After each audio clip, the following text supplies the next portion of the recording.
मतलब ज़रा सोचिए क्या होगा अगर हमारी पूरी ज़िंदगी हमारी जो रोज़मर्रा की भाग-दौड़ है, हमारी सारी परेशानियाँ, हमारे सबसे गहरे दुःख और यहाँ तक कि हमारी वो पहचान जिसे हम इतनी शिद्दत से सच मानते हैं, क्या हो अगर वो सब महज़ एक सपना हो? एक ऐसा सपना जिसे हम खुद अपनी बंद आंखों से देख रहे हैं। बिल्कुल। और मज़े की बात तो ये है कि हम खुद ही अपने बुने हुए उस सपने के डरावने हिस्सों से डर के भाग भी रहे हैं। मेरा मतलब है अगर अचानक नींद खुल जाए, तो क्या वो सारे दुःख, वो सारी उलझनें पल भर में हवा नहीं हो जाएँगी? ये एक बहुत ही गहरा और सच कहूँ तो थोड़ा बेचैन कर देने वाला विचार है। हम अपनी रोजमर्रा की वास्तविकता को, अपने रिश्तों को, अपनी उपलब्धियों को इतने पक्के तौर पर सच मानते हैं कि उसे सिर्फ एक सपना कहने का विचार ही हमें अंदर से हिला देता है। हाँ, इंसान का मन इस बात को आसानी से स्वीकार ही नहीं कर सकता ना। सही बात है। लेकिन मजेदार बात यह है कि ठीक इसी असहज कर देने वाले बिंदु से ही असली ज्ञान की असली बोध की शुरुआत होती है। चलिए तो फिर आज के इस डीप डाइव का मिशन भी यही तय करते हैं। आज हम जिस स्रोत पर चर्चा करने वाले हैं, वो कोई आम विषय नहीं है। हमारे पास ओशो रजनीश द्वारा अष्टावक्र महागीता के भाग 3 पर दिया गया एक बेहद गहरा और दुर्लभ आध्यात्मिक प्रवचन है। हम्म। और आज का हमारा जो लक्ष्य है वो ये समझना है कि कैसे इंसान अपनी पूरी जिंदगी, अपनी पहचान दूसरों की नजरों में खोजता रहता है। हम कैसे खुद को कर्ता यानी सब कुछ करने वाला मानकर अपनी ही बनाए अहंकार के एक अदृश्य जाल में फंस जाते हैं। जी, और सबसे अहम बात, इस नींद से जागने का मैकेनिज्म क्या है? बिल्कुल, असली आजादी क्या है? तो चलिए इसे थोड़ा खोलकर समझते हैं। शुरुआत इस बुनियादी सवाल से करते हैं कि हमारी पहचान का आधार आखिर है क्या? अष्टावक्र कहते हैं कि व्यक्ति दरअसल मूल रूप से एक दृष्टा है, यानी केवल देखने वाला, एक शुद्ध बोध जो जन्म और मृत्यु से परे है, जो हमेशा से मुक्त है। लेकिन हमारी सबसे बड़ी त्रासदी यह है कि हम इस दृष्टा भाव को भूल जाते हैं। बिल्कुल भूल जाते हैं, और बचपन से ही दूसरों की आंखों को अपना दर्पण बना लेते हैं। हम देखने वाले नहीं, बल्कि देखे जाने वाली वस्तु यानी दृश्य बन जाते हैं। ये बात मुझे हमेशा से हैरान करती है। मतलब जब एक बच्चा पैदा होता है तो उसे खुद के बारे में तो कुछ भी पता नहीं होता। वो अपनी माँ की आंखों में देखता है, माँ लाड़ में कहती है कि मेरा बच्चा दुनिया में सबसे सुंदर है, तो बच्चा अपनी पहली पहचान बना लेता है कि हाँ मैं सुंदर हूँ। वही उसका सच बन जाता है। फिर वो थोड़ा बड़ा होता है, स्कूल जाता है, टीचर उसकी पीठ थपथपा कर कहता है कि तुम तो बहुत बुद्धिमान हो, तो वो खुद को होशियार समझने लगता है। लेकिन तभी कोई रिश्तेदार या दोस्त उसकी निंदा कर देता है, उसे बुद्धू या बदसूरत कह देता है, और फिर शुरू होता है असली कन्फ्यूजन। यहाँ जो सबसे आकर्षक बात है वो ये है कि ये कन्फ्यूजन ही हमारी पूरी जिंदगी का आधार बन जाता है। इंसान का बच्चा जब पैदा होता है तो वो बहुत असहाय होता है। उसे सर्वाइवल के लिए दूसरों की वैलिडेशन चाहिए होती है। सही बात है। लेकिन धीरे धीरे ये बाहरी मतों और विरोधी विचारों का संग्रह हमारे भीतर एक गहरा द्वंद्व और डर पैदा कर देता है, क्योंकि हमने अपनी खुद की कोई स्वतंत्र पहचान तो बनाई ही नहीं ना। हम सिर्फ एक भीड़ बन गए हैं जो दूसरों के दिए गए विचारों से जुड़ी है। हम्म। अष्टावक्र इसे एक बहुत ही डरावने लेकिन सटीक तरीके से समझाते हैं। सोचिए, एक कुत्ता है जो गलती से कांच के एक विशाल महल में फंस गया है। जहां चारों तरफ सिर्फ दर्पण ही दर्पण है। बिल्कुल। अब वो कुत्ता जहां भी देखता है उसे हजारों दूसरे कुत्ते दिखाई देते हैं। वो नहीं जानता कि वो खुद की ही परछाई देख रहा है। वो डर जाता है। बेचारा। अपनी रक्षा करने के लिए वो उन परछाइयों पर भौंकना शुरू करता है। जैसे ही वो भौंकता है, हजारों कुत्ते उस पर वापस भौंकते हुए दिखाई देते हैं। और वो और ज्यादा घबरा जाता होगा। हाँ, वो उन दर्पणों पर हमला करता है, दीवारों से टकराता है, और अंततः रात भर लड़ते लड़ते लहूलुहान होकर अपनी ही परछाइयों से जूझते हुए अपनी जान दे देता है। इंसान की मनोवैज्ञानिक हालत भी ठीक इसी कुत्ते जैसी है। बाप रे, ये तो रोंगटे खड़े कर देने वाला उदाहरण है। मतलब हम अपनी पूरी जिंदगी दूसरों की राय, उनके ओपिनियन के उस कांच के महल में भौंकते हुए बिता देते हैं कि लोग हमारे बारे में क्या सोच रहे हैं। बिल्कुल, यही हो रहा है। इसी से मुझे स्रोत में दी गई उस राजनेता की कहानी याद आ रही है जो बेहद दिलचस्प है। एक बहुत बड़े राजनेता की मृत्यु हो जाती है। हम्म। दूसरे लोक में उसकी पत्नी जो पहले ही मर चुकी थी, हम्म। उसका स्वागत करने आती है। लेकिन वो राजनेता पत्नी को अनदेखा करके कहता है, अरे रुको, मुझे जरा पृथ्वी पर अपनी अर्थी के पीछे उमड़ी भीड़ तो देखने दो। अपना रुतबा देखना था उसे। हाँ, और जब वो नीचे देखता है कि उसके जनाजे में कितनी लंबी भीड़ है, मिलिट्री के ट्रक चल रहे हैं, तोपें सलामी दे रही हैं, तो वो खुशी से गदगद हो जाता है और अपनी पत्नी से कहता है, अगर मुझे पता होता कि मरने पर इतनी भीड़ आएगी, इतना सम्मान मिलेगा, तो मैं तो बहुत पहले ही मर गया होता। यही हमारी सबसे बड़ी विडंबना है। इंसान जीता भी भीड़ के लिए है और मरता भी भीड़ के लिए। ओशो यहाँ समझाते हैं कि दुनिया में मूल रूप से 3 तरह के लोग होते हैं। पहले वो जो पूरी तरह से दृश्य बनना चाहते हैं, यानी ऑब्जेक्ट। जैसे वो राजनेता या कोई बहुत बड़ा अभिनेता। बिल्कुल। इनकी पूरी जीवन ऊर्जा, इनकी सांसें सिर्फ इस बात पर चलती हैं कि लोग उन्हें कैसे देख रहे हैं। इनका अपना कोई अस्तित्व नहीं होता। जब तालियां बजती हैं तो ये जिंदा महसूस करते हैं, जब भीड़ चली जाती है तो ये अंदर से मर जाते हैं। यहाँ बात सच में बहुत दिलचस्प हो जाती है। मतलब ये तो बिल्कुल आज के सोशल मीडिया कल्चर की कहानी है। सही पकड़ा आपने। आज हर इंसान खुद को दृश्य बनाने की होड़ में लगा है। हम अपनी आत्मा का, अपनी खुशियों का निर्माण लाइक्स, कमेंट्स और फॉलोअर्स के दर्पण से कर रहे हैं। एकदम सही तुलना है। हम वो कांच के महल वाले कुत्ते बन गए हैं जो लगातार अपने फोन की स्क्रीन पर दूसरों के रिएक्शन देख देख कर भौंक रहे हैं या खुश हो रहे हैं। बहुत सटीक। और इसी का दूसरा पहलू है दूसरे प्रकार के लोग, जिन्हें ओशो दर्शक कहते हैं। ये वो लोग हैं जो खुद को दृश्य बनाने की हिम्मत नहीं जुटा पाते, तो वे दूसरों की जिंदगी देखने लगते हैं। हाँ, मतलब जो खुद कुछ नहीं करते। हाँ, घंटों बैठकर टीवी देखना, दूसरों को खेलते हुए देखना, गॉसिप करना, ये खुद मैदान में नहीं उतरते। दर्शक और दृश्य दोनों एक दूसरे की मनोवैज्ञानिक बीमारी पर निर्भर हैं। अभिनेता को तालियां बजाने वाले दर्शक चाहिए और दर्शकों को अपनी खाली जिंदगी भरने के लिए कोई तमाशा चाहिए। तो फिर तीसरा प्रकार क्या है? तीसरा प्रकार है दृष्टा, यानी ऑब्जर्वर। दर्शक वो है जिसकी नजर बाहर चल रहे तमाशे पर है, लेकिन दृष्टा वो है जिसकी दृष्टि खुद पर है, जो जाग गया है और देख रहा है कि ये सब महज एक नाटक है। लेकिन एक मिनट, जब हम खुद को दृश्य या कर्ता बनाते हैं तो क्या ये सचमुच इतनी बड़ी समस्या है? अष्टावक्र कहते हैं कि मैं करता हूं का भाव सबसे बड़ा जहर है, एक काले सांप के डसने जैसा है। तो इस सब का असल मतलब क्या है? यहाँ मैं थोड़ा सवाल उठाना चाहूंगी। आज के दौर में, जिसे हम हसल कल्चर कहते हैं, अगर मैं दिन रात मेहनत करके अपना करियर बना रही हूँ, कोई प्रोजेक्ट पूरा कर रही हूँ, तो मुझे जो संतुष्टि मिलती है कि मैंने ये किया, क्या वो भी जहर है? अगर हम ये मान लें कि हम कुछ कर ही नहीं रहे, तो जीवन कैसे चलेगा? इंसान तो बिस्तर से ही नहीं उठेगा। ये एक बहुत ही वाजिब और महत्वपूर्ण सवाल है, और अक्सर लोग अष्टावक्र के दर्शन को यहीं गलत समझ लेते हैं। अष्टावक्र ये कतई नहीं कह रहे हैं कि आप कर्म करना छोड़ दें या बिस्तर पर लेट जाएं। अच्छा, जीवन तो बिना कर्म के चल ही नहीं सकता। वे जो कह रहे हैं उसका मैकेनिज्म समझना जरूरी है। वे कह रहे हैं कि कृत्य होना चाहिए, एक्शन होना चाहिए, लेकिन मैं कर रहा हूं, ये कर्ता भाव नहीं होना चाहिए। मतलब काम करने में बुराई नहीं है, उस काम से अपनी पहचान को जोड़ लेने में बुराई है। बिल्कुल। जब आप कहते हैं कि मैंने ये प्रोजेक्ट पूरा किया और इसलिए मैं महान हूं, तब आप अपने भीतर एक अहंकार को जन्म देते हैं। और समस्या ये है कि ये अहंकार हमेशा रहने वाला नहीं है। बात तो सही है। इसे समझाने के लिए स्रोत में एक बहुत ही व्यवहारिक उदाहरण है। आपने देखा होगा कि बड़े बड़े अधिकारी, पुलिस इंस्पेक्टर या यहाँ तक कि एक छोटे स्कूल के मास्टर भी जब रिटायर होते हैं तो अचानक उनकी उम्र तेजी से ढलने लगती है और वे रिटायरमेंट के कुछ ही सालों बाद मृत्यु को प्राप्त हो जाते हैं। ऐसा क्यों होता है? शरीर तो वही है, बीमारियां भी कोई नई नहीं है। हाँ, ये पैटर्न तो मैंने भी अपने आसपास देखा है। अचानक से बूढ़े लगने लगते हैं लोग। ऐसा इसलिए होता है क्योंकि उनका जीवन, उनका शरीर या उनका भोजन नहीं चला रहा था। उनका जीवन उनका अहंकार चला रहा था। बाप रे। एक स्कूल मास्टर की भी अपनी एक छोटी सी सत्ता होती है। क्लास के 30-40 बच्चों पर उसका राज चलता है। वो कहता है खड़े हो जाओ तो सब खड़े हो जाते हैं। लेकिन रिटायरमेंट के बाद जब वो सत्ता छिन जाती है, जब रास्ते पर कोई उसे पहचानता नहीं, नमस्कार नहीं करता, तो वो अहंकार का गुब्बारा अचानक से फूट जाता है। अंदर जो करता बैठा था उसे खुराक मिलनी बंद हो जाती है और इंसान अंदर से टूट जाता है। वो मुल्ला नसरुद्दीन की कहानी यहाँ एकदम फिट बैठती है। अरे हाँ, वो तो बहुत ही मजेदार है। मुल्ला नसरुद्दीन एक ट्रैफिक कांस्टेबल था। एक दिन उसने एक महिला की कार को रोका जो बहुत तेज और गलत तरीके से चला रही थी। मुल्ला ने अपनी डायरी निकाली और चालान काटने लगा।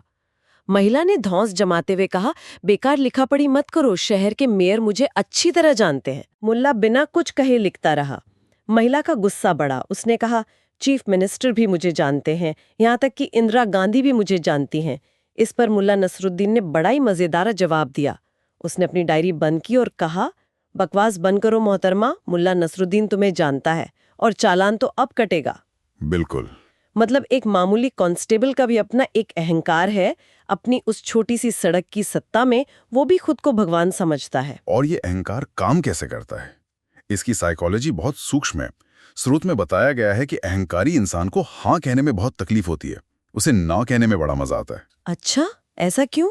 क्योंकि हाँ कहने में आपको दूसरे के सामने झुकना पड़ता है, उसे स्वीकार करना पड़ता है, लेकिन ना कहने में एक पावर फील होती है। एक माँ का ही उदाहरण लीजिए। बच्चा पूछता है कि क्या मैं बाहर खेलने जाऊं? माँ बिना किसी ठोस कारण के कह देती है नहीं, क्योंकि उस नहीं में माँ को अपनी सत्ता का एहसास होता है। ये तो बहुत ही गहरी बात है। तो अगर ये सारा कर्ता भाव, ये अहंकार सिर्फ हमारी एक धारणा है, एक विचार है, तो ये धारणा हमारी असल जिंदगी पर इतना गहरा असर कैसे डालती है? एक पुरानी कहावत है ना, जैसी मति वैसी गति। अगर हम इसे विज्ञान के नजरिए से देखें तो हमारी मति यानी हमारा विश्वास सचमुच हमारे शरीर के जीव विज्ञान तक को बदल सकता है। स्रोत में सम्मोहन के विज्ञान का बहुत जबरदस्त जिक्र है। हिप्नोटिज्म। हाँ, अगर आप किसी व्यक्ति को गहराई से सम्मोहित कर दें और उसे एक कच्चा प्याज देकर कहें कि ये एक बहुत ही मीठा और रसीला सेब है, तो जानते क्या होगा? वो व्यक्ति उस प्याज को ऐसे मजे से खाएगा जैसे वो सच में सेब हो। उसकी आंखों से एक बूंद पानी नहीं गिरेगा। ये तो दिमाग घुमा देने वाली बात है। प्याज के जो केमिकल्स हैं वो तो आंखों में आंसू लाते ही हैं। इससे भी भयानक प्रयोग यह है कि सम्मोहन में अगर किसी व्यक्ति के हाथ पर एक साधारण ठंडा कंकड़ रखकर उससे कहा जाए कि ये आग से दहकता हुआ अंगारा है, तो व्यक्ति न सिर्फ दर्द से चीखता है बल्कि उसके हाथ पर सचमुच चलने का फफोला आ जाता है। अरे बाप रे! शरीर की कोशिकाएं उस धारणा को सच मानकर रिएक्ट करती हैं। वो ऑक्सफोर्ड यूनिवर्सिटी का फायर वॉकिंग वाला प्रयोग तो और भी ज्यादा हैरान करने वाला है। हाँ, जहां वो आग पर चले थे। श्रीलंका से कुछ बौद्ध भिक्षु ऑक्सफोर्ड गए थे ये साबित करने के लिए कि वे बिना जले आग पर चल सकते हैं। उनका अटूट मानना था कि बुद्ध की कृपा से आग उनका कुछ नहीं बिगाड़ सकती। 20 भिक्षु उस दहकते हुए अंगारों के रास्ते पर चले और पार हो गए, लेकिन उनके साथ एक 21वां व्यक्ति भी चला जो जल गया। क्योंकि वो भिक्षु नहीं था। बिल्कुल, वो दरअसल कोई भिक्षु था ही नहीं। वो महज एक पर्यटक था जो इंग्लैंड घूमने आया था। उसने कपड़े भिक्षुओं वाले पहन लिए थे, लेकिन अंदर से उसे बुद्ध पर कोई श्रद्धा नहीं थी। उसके भीतर संदेह का एक कीड़ा था कि कहीं मैं जल ना जाऊं, और जैसे ही वो चला, आग ने अपना काम कर दिया। वो बुरी तरह जल गया। और उसी प्रयोग का जो दूसरा हिस्सा है वो अष्टावक्र के सिद्धांत को पूरी तरह सिद्ध करता है। अगर हम इसे बड़े परिदृश्य से जोड़कर देखें तो दर्शकों की भीड़ में एक ऑक्सफोर्ड का प्रोफेसर बैठा था। वो ना तो बौद्ध था, ना ही किसी धर्म को मानता था, एक पक्का नास्तिक था। अच्छा। लेकिन जब उसने उन भिक्षुओं को बिना एक भी खरोच के आग पर चलते देखा तो उसके भीतर अचानक एक झटके में एक ऐसी तीव्र श्रद्धा और पूर्ण विश्वास पैदा हुआ कि आग नहीं जला सकती। वो बिना कुछ सोचे अपनी जगह से उठा और उन अंगारों पर जाकर नाचने लगा। और उसे कुछ नहीं हुआ? उसे एक खरोच तक नहीं आई। यहां बुद्ध की कृपा से ज्यादा उस प्रोफेसर के भीतर पैदा हुई उस धारणा, उस तीव्र मति की ताकत थी। इंसान का मन जिस चीज पर 100% यकीन कर लेता है, वही उसकी गति, वही उसकी वास्तविकता बन जाती है। मतलब सारा खेल इस बात का है कि हम खुद को और दुनिया को क्या मान बैठे हैं। इसी पर वो प्रोफेसर भोलाराम की कहानी मुझे याद आ रही है। अरे हाँ, भोलाराम जी बहुत ही सीधे साधे प्रोफेसर थे। एक दिन गलती से भांग पी ली और सड़क पे थोड़ा उधम मचा दिया। पुलिस ने पकड़ लिया, हालांकि उनके एक दोस्त ने तुरंत पहुंचकर उन्हें छुड़वा भी लिया। लेकिन भोलाराम के मन में पुलिस का एक ऐसा खौफ बैठ गया कि उन्हें लगने लगा पूरी दुनिया की पुलिस उनके पीछे पड़ी है। उनका भ्रम इतना गहरा था कि अगर सड़क पर कोई साधारण बच्चा भी सीटी बजा दे तो भोलाराम को लगता कि पुलिस आ गई और वे पलंग के नीचे छिप जाते थे। उनका जीना मुहाल हो गया था। कोई भी उन्हें समझा नहीं पा रहा था कि कोई पुलिस तुम्हारे पीछे नहीं है। फिर उनके दोस्त ने एक गजब का साइकोलॉजिकल खेल खेला। हाँ, दोस्त को समझ आ गया कि भोलाराम का भ्रम तर्कों से नहीं टूटेगा। उसने एक असली पुलिस इंस्पेक्टर को रिश्वत दी और भोलाराम के नाम की एक नकली फाइल बनवाई। मतलब बाकायदा रिश्वत देकर नकली अरेस्ट वारंट बनवाया। बिल्कुल। इंस्पेक्टर पूरे दल बल के साथ भोलाराम के घर पहुंचा, दरवाजा खटखटाया, भोलाराम को 2-4 जोर के थप्पड़ मारे, उन्हें गालियां दी और हाथों में हथकड़ियां पहना दी। और आप यकीन नहीं करेंगे, उस पल भोलाराम को जीवन की सबसे गहरी शांति मिली। 1 मिनट, ये सुनने में तो एकदम कॉमेडी लग रही है, लेकिन जरा रुककर सोचें तो ये हम सबकी बहुत बड़ी ट्रेजेडी है। सही बात है। भोलाराम थप्पड़ खाकर हथकड़ी पहनकर रो रहे थे, लेकिन भीतर से खुश भी थे कि देखो मेरी धारणा सही साबित हुई, मैंने कहा था ना पुलिस मेरे पीछे है। इंसान अपने बनाए हुए डर और दुख को भी सही साबित करने के लिए किसी भी हद तक जा सकता है। हम भी तो अपनी रोजमर्रा की जिंदगी में अपने अपने दुखों की नकली फाइलें छाती से लगाए घूम रहे हैं। हम दुनिया को चीख चीख कर बता रहे हैं कि देखो मेरी जिंदगी कितनी मुश्किल है, मेरे साथ कितना अन्याय हुआ है। हमें अपने खालीपन से ज्यादा अपने दुख प्यारे हैं। बिल्कुल सही पकड़ा आपने। अष्टावक्र कहते हैं कि हमारा अहंकार, हमारा कर्ता भाव और हमारे ये सारे दुख महज प्रोफेसर भोलाराम के भ्रम जैसे हैं। एक गहरा सम्मोहन है जिसे हमने खुद अपने ऊपर ओढ़ लिया है। तो अब सबसे बड़ा सवाल ये उठता है कि हम इस भोलाराम वाले सम्मोहन से, इस नींद से जाग कैसे सकते हैं? उस दृष्टा बनने का असल मैकेनिज्म क्या है? अष्टावक्र इसे भारतीय दर्शन की एक बहुत ही प्राचीन और सुंदर उपमा से समझाते हैं, रस्सी और सांप का भ्रम। हाँ, वो अंधेरे वाली कहानी। हाँ, मान लीजिए आप एक अंधेरे रास्ते पर जा रहे हैं और अचानक आपको रास्ते में एक सांप दिखाई देता है। आपकी सांसें तेज हो जाती हैं, पसीना आ जाता है, आप डर कर उल्टे पैर भागते हैं और गिरकर अपना हाथ पैर तोड़ लेते हैं। यहाँ ध्यान देने वाली बात यह है कि सांप नकली था, लेकिन मेरा डर, मेरा पसीना और मेरा टूटा हुआ पैर बिल्कुल असली है। एकदम सही। आपके शरीर का रिएक्शन 100% असली था, लेकिन फिर कोई हाथ में लालटेन लेकर आता है, रोशनी होती है, बोध का प्रकाश पड़ता है और आप देखते हैं कि वहां तो कोई सांप था ही नहीं, सिर्फ एक जूट की पुरानी रस्सी पड़ी थी। क्या रोशनी आने के बाद आपको उस सांप को मारना पड़ता है? नहीं। क्या उसे भगाना पड़ता है? नहीं। बोध आते ही सांप अपने आप गायब हो जाता है, क्योंकि वो कभी था ही नहीं। जैसे सोते समय अगर गलती से हमारा ही हाथ हमारी छाती पर रखा हो, तो नींद में हमें लगता है कि कोई भूत या कोई भारी पत्थर हमारी छाती पर रखा है। हम चीखना चाहते हैं पर आवाज नहीं निकलती। एक भयंकर दुष्स्वप्न चल रहा होता है। और जैसी नींद खुलती है, कोई भूत नहीं होता, सिर्फ आपका अपना हाथ होता है। अष्टावक्र कहते हैं कि हमारी ये जो चेतना है, ये जो आत्मा है, वो एक दिए के प्रकाश की तरह है, एक शुद्ध बोध है। जब कमरे में एक दिया जलता है तो उसकी रोशनी कुर्सी पर, मेज पर, दीवार पर, सब पर समान रूप से पड़ती है। रोशनी कुर्सी को प्रकाशित करती है, लेकिन रोशनी खुद कुर्सी नहीं बन जाती। उसी तरह हमारी चेतना हमारे शरीर, हमारी बुद्धि, हमारे विचारों को प्रकाशित करती है, उन्हें जीवन देती है, लेकिन चेतना खुद शरीर या विचार नहीं है। यहाँ बात सच में बहुत दिलचस्प हो जाती है। ये थॉट प्रोसेस तो बिल्कुल ऐसा है जैसे हम एक मूवी थिएटर में बैठे हों। स्क्रीन पर एक बहुत ही भयानक हॉरर सीन चल रहा है, खून खराबा है, भूत है, और हम अपनी सीट पर बैठे बैठे डर के मारे कांप रहे हैं, हमारी धड़कनें तेज हैं। बिल्कुल। हम उस 2 घंटे के लिए पूरी तरह भूल जाते हैं कि वो सिर्फ एक सफेद पर्दे पर पड़ रही रोशनी और परछाइयों का खेल है। लेकिन यहाँ सवाल ये है कि थिएटर में तो ठीक है, पर असल जिंदगी की भागदौड़ में हम कैसे खुद को याद दिलाएं कि हम दृष्टा हैं? ये शिफ्ट कैसे आता है? ये शिफ्ट कोई रातों रात होने वाला चमत्कार नहीं है, ये एक निरंतर अभ्यास है, साक्षी भाव का अभ्यास।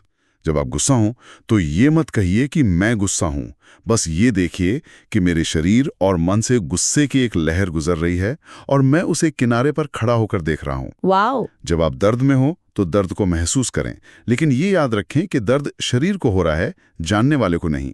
जैसे जैसे ये दृष्टाभाव गहरा होता है, आपको स्क्रीन की परछाइयों से डर लगना बंद हो जाता है। और जब ये डर पूरी तरह गायब हो जाता है, तब जीवन में क्या बचता है? स्रोत में जापान के लाफिंग बुद्धा, जिन्हें होतेई कहा जाता है, उनकी कहानी का जिक्र है, जो मुझे बहुत प्यारी लगी। होतेई की कहानी इस पूरी चर्चा का सार है। जिस दिन होतेई को ये रस्सी और सांप का भ्रम समझ आ गया, जिस दिन वो नींद से जागे, वो बस जोर जोर से हंसने लगे। उन्होंने कोई आश्रम नहीं खोला, कोई शास्त्र नहीं लिखे, वो बस एक झोला लेकर गांव-गांव जाते, बीच बाजार में खड़े होते और अपने बड़े से पेट पर हाथ फेरकर जोर जोर से हंसने लगते। लोग तो पक्का उन्हें पागल समझते होंगे, पूछते होंगे कि आप कुछ उपदेश क्यों नहीं देते? लोग पूछते थे तो होते ही कहते, मैं और क्या कहूं, ये पूरा अस्तित्व एक बहुत बड़ा मजाक है, एक कॉस्मिक जोक है। पूरा ब्रह्मांड खुशी से हंस रहा है, तारे नाच रहे हैं, पेड़ झूम रहे हैं, और तुम नहा की अपनी अपनी नकली फाइलें लिए रो रहे हो। अष्टावक्र भी यही कहते हैं कि हमारा दुख हमारी अपनी ही रचना है। तुम्हारा रोना बिल्कुल प्राइवेट है, बाकी पूरा ब्रह्मांड खुश है। हम हमेशा खुशी का कोई कारण खोजते हैं। हम सोचते हैं कि जिस दिन ये प्रमोशन मिल जाएगा, जिस दिन वो बड़ी गाड़ी आ जाएगी, जिस दिन मेरे बैंक में इतने पैसे होंगे, तब मैं खुश होंगी। और यही इंसान की सबसे बड़ी भूल है। अगर आप खुशी का कारण खोजेंगे तो आप कभी खुश नहीं हो पाएंगे, क्योंकि कारण तो हमेशा बदलते रहेंगे। आज गाड़ी है, कल पुरानी हो जाएगी। अष्टावक्र कहते हैं कि सुख तो हमारा स्वभाव है, वो पहले से हमारे भीतर मौजूद है, बस हमने उस पर इच्छाओं और अहंकार की चादर डाल रखी है। इसी संदर्भ में अष्टावक्र और भगवान महावीर के बीच का एक बहुत ही सूक्ष्म लेकिन गहरा अंतर स्रोत में बताया गया है। वो क्या है? महावीर का मार्ग प्रयास का मार्ग है। वे कहते हैं कि तुम्हें तपस्या करनी है, साधना करनी है और मुक्त होना है। लेकिन अष्टावक्र की क्रांति यह है कि वे कहते हैं तुम मुक्त हो ही, बस अपनी आंखें खोलो और देख लो। तुम्हें कहीं चल कर नहीं जाना है, तुम पहले से मंजिल पर खड़े हो। तो अगर हम आज की इस पूरी गहरी और दिमाग को झकझोर देने वाली चर्चा को समेटें, तो हमने ये समझा कि असली ज्ञान का मतलब बाहर से कुछ नई इन्फॉर्मेशन या डिग्रियां इकट्ठा करना नहीं है। ज्ञान का मतलब है उस अज्ञान को, उन झूठी धारणाओं को हटाना जो हमने खुद अपना ऊपर लाद लिए हैं। बिल्कुल सही। हम दूसरों की नजरों के उस कांच के महल से बाहर निकलें, हम उस दृश्य और दर्शक के थकाने वाले खेल से बाहर निकलकर एक शांत दृष्टा बने। अगर हम इसे बड़े परिदृश्य से जोड़कर देखें तो इसे ऐसे समझिए जैसे कुम्हार का एक घूमता हुआ चाक है, वो पहिया। पहिए के बाहरी किनारे पर बहुत तेज गति है, बहुत हलचल और संघर्ष है।